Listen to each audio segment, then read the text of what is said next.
What's good, you guys? C.A.S.T back with another video today. Man, it's crazy when you're right about something and you have a lot of people on the other side of the ledger. We're doing a review, or at least a impression of the reviews, after the embargo has been lifted on the 79,000 series graphics cards from AMD. Man, these cards are interesting. Now, if you guys remember my first video, if you haven't seen it, I'll link it in the description.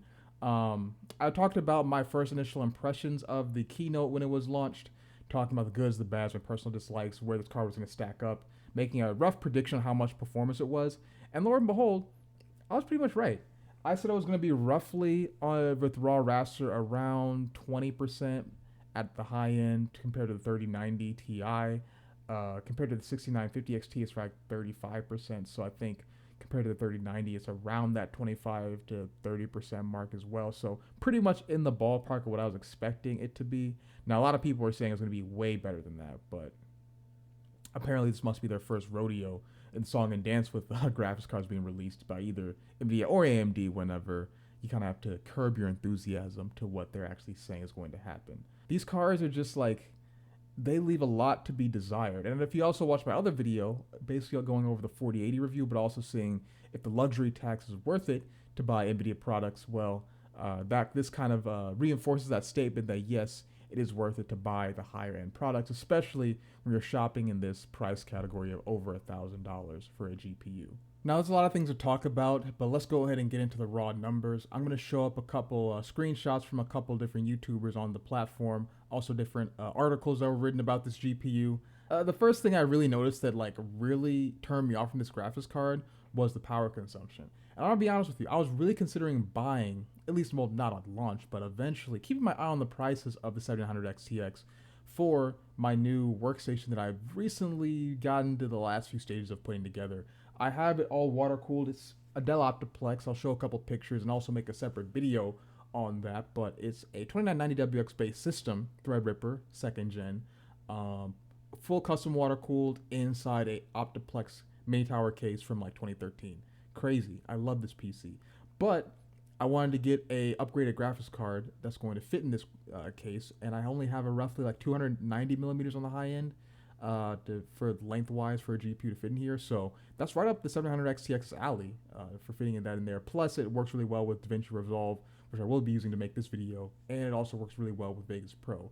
I think both my video editing softwares that I primarily use benefit AMD graphics cards versus NVIDIA, so I could justify the purchase of that graphics card. Plus, for my basic YouTube videos, this should be perfectly fine with whether I go Team Red or Team Green. But with that power draw, like that's completely written off now. Like my CPU overclocked to 3.9 all core can draw upwards of like 200 watts, just doing basic stuff. Like if that idle consumption is like approaching the level of like 250, 300 watts at idle, no, I most definitely could not do that for a normal everyday workstation PC. That's just too much power to be drawn. So unfortunately, I probably won't go with that graphics card unless that's been solved. But I kind of have a feeling my sixth sense is telling me that's a hardware issue rather than just a driver issue with these GPUs. The clock speeds are doing weird clock speed things, like I said. AMD drivers were the AMD drivers on launch. Leaves a lot to be desired. Weird enough, it seems like Modern Warfare is like the new king, or the 700 XT is like the new king for Modern Warfare and like Warzone as far as raw FPS numbers go, which is strange. But you have that. I guess it's the one W that they have. Beyond that, the coolers are small and they run hot and loud, mostly because of that power consumption issue. They're not really efficient at all when you compare it to Ada Lovelace.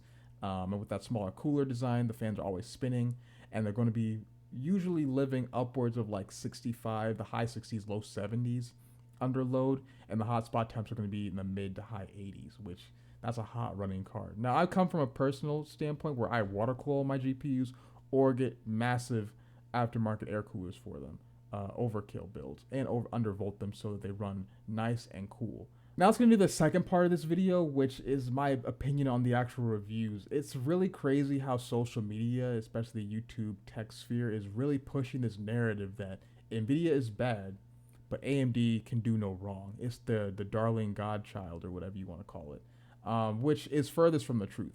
Especially, I think I saw this most in like Hardware Canucks's and Linus Tech Tips videos, saying that these were almost like flawless victories, which is not true, and that you should just buy this graphics card because it's $200 cheaper than Nvidia, which it is. But let's put this in perspective: the 4080 is the by far the worst selling product that Nvidia has made for the in the recent history, and that's like the lowest hanging fruit that AMD could compete with. And you still have to make a debate whether or not you should go with AMD or Nvidia. It's not like a clean slaughter of the 4080 by any stretch of the imagination. But what these reviewers are mainly trying to do is find like the perfect scenario for people to buy this graphics card, which when you really think about it, doesn't necessarily exist. Now, remember, these are $1,000 GPUs.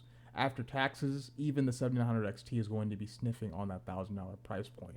And at that price point, you're dealing with a completely different buyer. But let's go ahead and paint the picture, or at least I'll summarize the things that these reviewers are going to be telling you is the ideal buyer for this GPU. For one, you have to be concerned about price to performance. You're always looking for a great value graphics card that's going to give you the best bang for your buck. However, you can't be worried about power efficiency and performance per watt because that is very, very bad, and the 4080 is a much better graphics card for that. And in my personal opinion, those two like scenarios, those mindsets don't correlate. If you care about price and performance, you most likely are going to care about performance per watt because the efficiency of the graphics card is going to determine how much power you have or power it draws, which is that's going to determine both the longevity of the graphics card from a thermal sense and like actually be under load, and also your power bill. So like with the crazy idle numbers that this 7900 XTX is running at, plus for the fact that the AIB models are probably going to be more expensive than that. On average, you're going to in the long run probably spend more money on a 7900 XTX than you are on a 4080. Now, for some people, you might like, oh, I don't care about that, but that it just doesn't make sense in my mind, in my person. Let me know what you guys think, but like, I don't see how you can care about getting the most frames per dollar, but not care about how much you're spending on power for your graphics card at the same time. It just doesn't correlate in my brain why one matters but the other one doesn't. But the next thing they're going to focus on is that you don't care about ray tracing at all. And it really just comes down to that simply. Like, the 3090 Ti is a better graphics card for ray tracing, like across the board. If you're looking for ray tracing, the 3090 Ti is a better graphics card through and through. So you want to have to be frame chasing, but you don't care about ray tracing, if that makes sense. Now, this you can kind of make a little bit more of a argument for, I guess. There's very few ray tracing titles out there on the market, in comparison to like the total number of games that you play. So you have to like look at your own library and see if it's even supported, and then you actually have to see whether or not like it's a ray trace shadows or ray trace lighting, reflections. The different games are going to have different levels of this ray tracing. So just because it says RT title, it could be very minimal. And I've seen like some titles where they do the ray tracing with the hair on characters, and the hair is like, someone looks like Medusa because it doesn't even like work properly. But that's neither here nor there. So you can make the argument for ray tracing, but my biggest thing is like, if I'm spending that $1,000, because these aren't cheap graphics cards, regardless of how the reviewers are trying to spin it, it is $200 cheaper, but it's still an expensive graphics card. If I'm going to be spending upwards of $1,000, I want to have a graphics card that's going to work, have all the features I want to be able to use it on, not have to worry about touching any settings or this, that, and the other, and it'll just be able to crush whatever I throw at it. Now, mind you, I haven't actually gotten my hands on a modern day $1,000 plus GPU when at the time of release, so that's just my thought process. But for my gaming PC, I'm going to be getting a 4090 or 4090 Ti, the highest end, best graphics card available at the time when I'm ready to purchase that GPU, and that's my thought process there. I buy the best, and use it for the better part of like 6, 7, 8+ years until the GPU has served my uses, and I can upgrade to something new at that point. Go big or go home. And I think that's just the easiest way. Once you've already built your entry level PC and you're like want to take it to the next level, that's just the thought process. You go with that. RT, even though I don't necessarily think it's like what we need to focus on in the gaming community, it's here to stay. And if it's going to become an industry standard, then they need to catch up. Like, we've had 3 generations of RT, all getting better and better with NVIDIA since 2019 when the Turing GPUs launched, 2018, 2019. So that's what, basically going on 4 years now. AMD, like, they need to step it up. We can't keep having this argument 2 years from now after 6 years of ray tracing, where they're like, oh, no one cares about ray tracing, bro. The clock's ticking. Now it does work, but it still leaves a lot to be desired on that front. Care about price to performance, not care about power efficiency, not care anything about ray tracing, but would be willing to spend over $1,000 for a GPU. You can kind of see where those things kind of conflict. And the last part, which I don't think a lot of people are talking about, is those thermal issues and power consumption issues with how small the GPU is. You need to have a case that cannot fit a 4080, but can fit a 7900 XT. Now, there are some cases out there, but when you actually look at those types of cases that are available on the market where that is the specific scenario, getting an upgraded like case probably would make the most sense. I don't see the point of someone keeping a case that has bad airflow and is small and doesn't serve your purposes when you could simply just do a case swap and get better performance. Like, let's take the NZXT H510 or like any of those other cases that came out in that 2018, 2019 time frame where they were legitimately glass boxes, like no airflow whatsoever. We've gotten better with airflow over the past couple of years, but there was a whole like year and a half where like no airflow cases were existing. I could see someone with NZXT H510, which has pretty bad thermals, trying to throw a 7900 XT in there with a small cooler, its power consumption issues. That car is going to live over 75 degrees Celsius for the majority of its life, especially considering that most gamers don't necessarily care about like fine-tuning undervolting and fan curves and this, that, and the other, optimizing their computer for, the best performance. That GPU is going to run pretty hot for the longest period of time, and it's going to have a very short service life compared to a 4080 or 4090 or any other graphics card that has a better cooling solution. That also has to be like in your stipulations. You can fit a 4080. You can't fit a 4080 or 4090, but you can fit a 7900 XT. That's going to be mini ITX, smaller ATX mid-tower obscure cases that have like drive cages that can't be removed or pretty thin on the sides or whatever. That's the thought process there for just a drop-in upgrade. But for most of those people in that category, you're either going to have a bottleneck with this GPU, or you're probably using a case that you probably need to upgrade from because it's not going to provide the airflow necessary to keep this GPU cool. Let's keep everything in mind. Like, these GPUs are running like 72 degrees, like close to 70 degrees Celsius on the core in an open air test bench from these reviewers. Throw that in a case with bad airflow, man, your temperatures are going to suck on that GPU. Even for like the ideal consumer has to have like this flawed mentality of how they buy products, basically AMD fanboy, and they have to have like the worst case scenario for the longevity and performance of the graphics card because it's going to thermal throttle and suffer in a small form factor case with a sub-adequate cooler and its power consumption issues. You can kind of see where this launch is pretty bad. But for whatever reason, the AMD fanboys have been saying, hey, I'm satisfied with this launch, which, in all honesty, guys, you're doing yourself a complete disservice justifying this product for the price it's at and the performance that AMD delivered. We got to be honest with ourselves. AMD straight lied to our faces at the keynote about the performance that these things were going to offer. They had in big, bold text, 1.7 times, 70% more performance at 4K compared to the 6950 XT. That's not true. Closer to 35%. 8K gaming capable, 240 hertz. We don't recommend it, but you can do it. No, you can't. Hey, you cannot do that. Even like their that DisplayPort 2.1, they're actually using some like software trickery that's going to allow you to hit those higher refresh rates. But if you were to actually do like the raw signal, it's going to be closer around like, I think it's going to be under like 100 hertz, which is not really anything to be impressed by. They lied about performance. They lied about power efficiency. They just straight lied to you. Now, the last thing that will have to be seen is the actual price and availability. The whole point of them actually going with this chiplet design was for them to say, hey, we can make more of these products for less money and keep them on the shelves. Now that we're seeing the actual performance, these graphics cards should be priced considerably cheaper. So we already know they're trying to fleece people. But if they can't even keep these graphics cards in stock and people can't readily go online and find these graphics cards without them getting scalped, which we will see in the next upcoming weeks and months, then this is a complete, utter failure by AMD's Radeon division. And you know what? At the end of the day, we have no one to blame but ourselves. Well, not me personally. I have no say in like what these companies do, nor necessarily care. But you have like the tech influencers and people that follow these companies a little bit too much and let them live rent-free in their heads. And this whole mentality that we need to upgrade every 2 years, that's really driven these companies to become as greedy as they possibly are. Now, don't get me wrong, cryptocurrency and all these other use cases for these graphics cards, as they've expounded over the years, these graphics cards have gotten more technologically advanced over the years, has increased the market that these graphics cards are going to appeal to. It seems like Nvidia is kind of like small, like shrinking their product stack. They used to have like their gaming GeForce line, and they had their Quadro line, and they had like a couple other GPUs that were kind of more for workstations.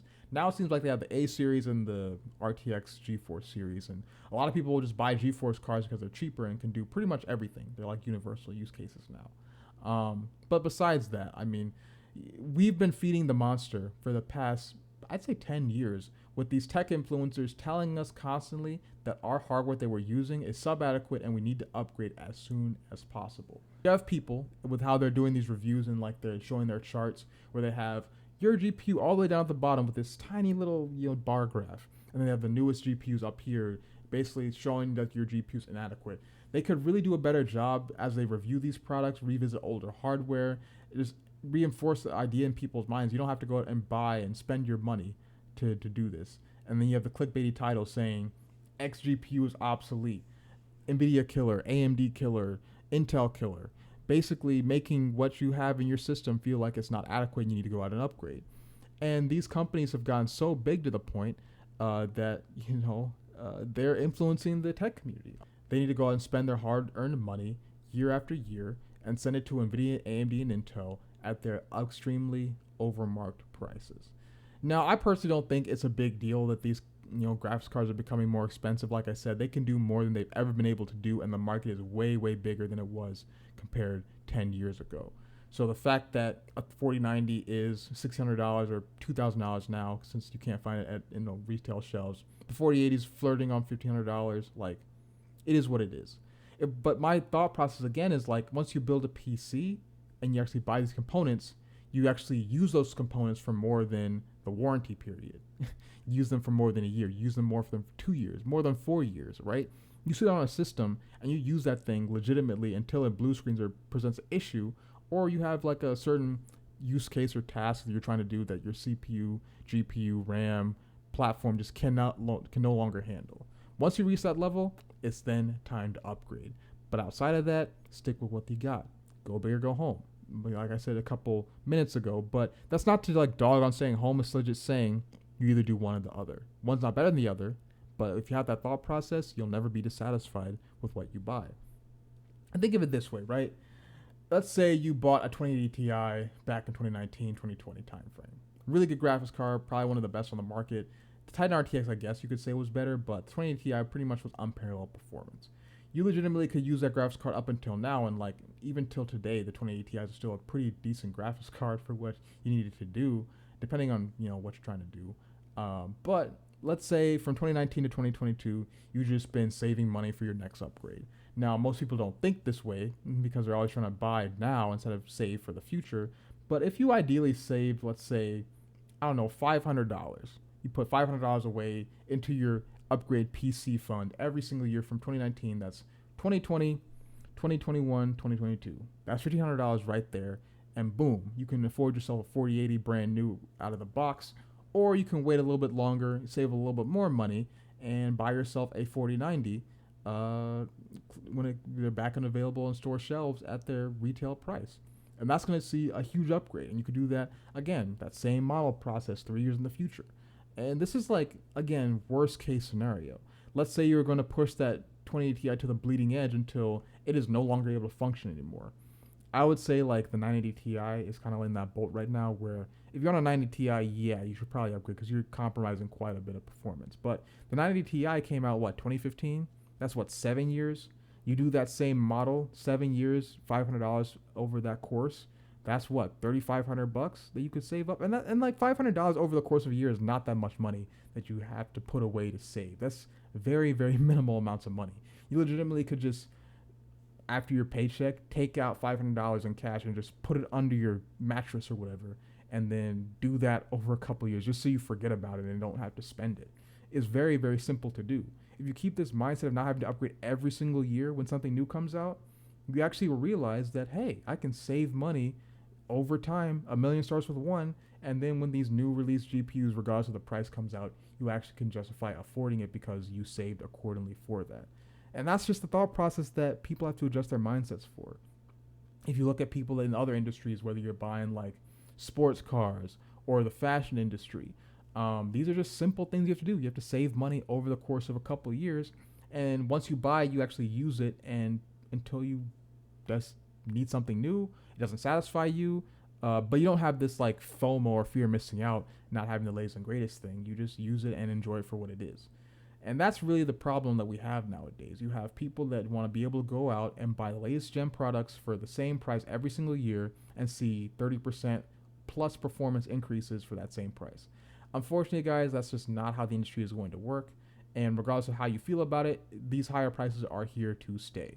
The writing's on the wall, guys. So just get your money up, save. It's not that hard to do. Like I said, $500 over the course of 3 years, perfectly adequate. Use your GPU that you buy. If you can buy like a $1,500 GPU, or heck, even if you buy like a $300 6700 XT, a 6700 XT is going to be good for the next 4 years, probably 5 years.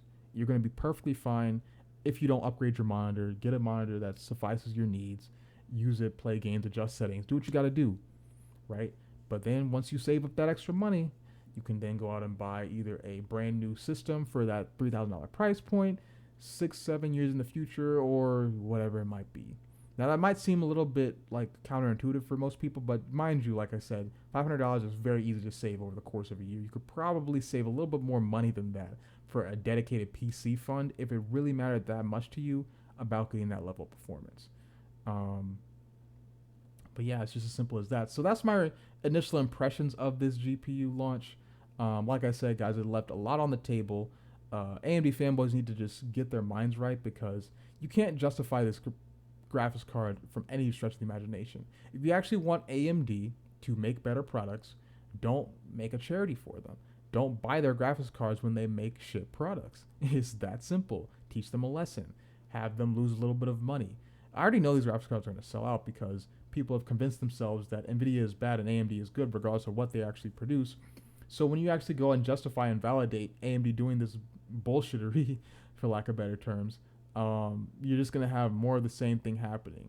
Subpar products for overcharged prices. I was really hoping that this would be more of the launch, of the 2700X versus the 9900K. That was like the hallmark, the turning point between Ryzen and Intel that was able to get the great CPUs we have nowadays. At launch, the 9900K was roughly around the $500 price point for 8-core 16-thread CPU. And Intel was really trying to push these high prices like, hey, 8-core 16-thread CPUs are going to be coming at this specific price point. But AMD was like, nah, we're going to charge $300, $320, $330 roughly. It was a pretty significant difference. Like, I want to say a close to 35-40% difference in price between the 2700X and the 9900K. Now, was the 900K better CPU? Yes, it was in both single and multi-threaded workloads, but once you actually got to 4K and 1440p, where you're actually GPU bound, especially back in the day, you saw very little differences between 2700X and the 900K in normal use case scenarios. And then the crazy thing happened. A couple months after that CPU was launched, it just dropped like a stone sinking in water. Like, it just dropped crazy amounts of money. Like $300, then $250, then $200 retail price. Like, you could buy this brand new. AMD was just pumping out these CPUs, and you could get a 2700X for crazy money. Not to mention, like, the 2600X was pretty much the same performance, but 6 cores, but you got technically the same gaming performance for even less money than that, while the 9900K was like vaporware a little bit. Like, it sold out in the end. Like, I saw some were like retailing for over $1,000 because they just weren't in stock, and you had to buy. They were being scalped like crazy. So that was kind of what got people on the board with AMD. The price stood out humongously. They could crank out these chips like hotcakes, sell these 8-core 16-thread CPUs for legitimately $200 at brand spanking new, and that's what brought the core counts to be what they are today. Zen 2 came out with the 3950X, 3900X, and all those other CPUs up to like 16 cores for the same price when, I think that was when the 10900K came out, but that was only a 10-core CPU for the same price as the 3950X. And those were pretty much the same as far as performance goes. And then you had the 5950X, the 5000 series, the latest AM4 platform, which blew the doors off of 11th gen Rocket Lake. So that's what like kind of reset that, you know. And I was expecting AMD would do the same thing with this GPU, but after seeing the keynote, I knew that wasn't going to happen. They needed to have their Zen moment with the 2700X and the 900K in comparison with the 4080 and the 7900 XTX. That's a lot of names, a lot of numbers. I'm getting confused in my head, but you guys already understand. They left a lot on the table. They dropped the ball on this one. Same old for AMD, I guess. I guarantee you by the end of the week, 48 is going to be out of stock. They're just all going to be sold out. Especially if like people were waiting to buy those and now they've seen the reviews. Yeah, they're going to be out of stock. So hope you guys enjoyed this video. Yeah, that's just the state of GPUs nowadays. I'll catch you in the next one.